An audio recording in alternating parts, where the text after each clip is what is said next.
تہجد میں روز دعا کرتا تھا اللہ سے، پہلے کی بات کر رہا ہوں میں، ہجرت کرنے سے پہلے، یا اللہ تعالیٰ میری جان اور میری مال آپ میں wealth and my life to be sacrifice. اور 2016 میں ہجرت کی تو آدھی دعا پورا چھوڑ لیا میں، ادھر ہجرت کر لیا، آدھی دعا کمپلیٹ ہو گئی. ابھی سیکنڈ ہاف کے لیے میں ابھی بھی دعا کرتا ہوں.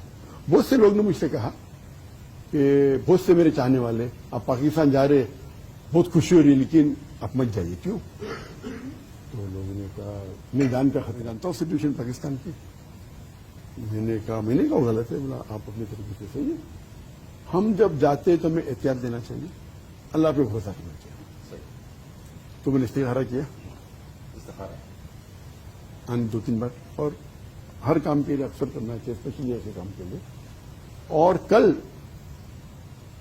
ملک پترجا سے نکلنے کے پہلے میں نے 2 رکعت واپس استخارہ کی اور یہ بھی دعا کی.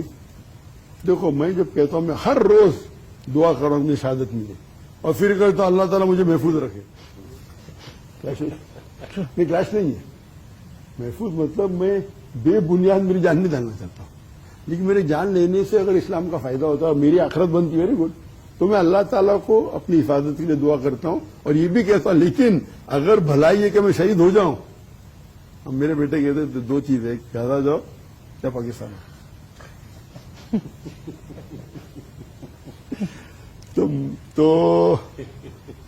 تو میں نے دعا کی اللہ سے کہ مجھے محفوظ رکھے، اور حفاظت کرنے والا وہ ہے.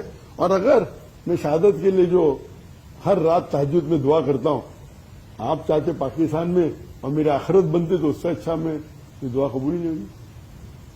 اور یہ مجھے یاد آتا ہے حضرت عمر رضی اللہ عنہ وہ دعا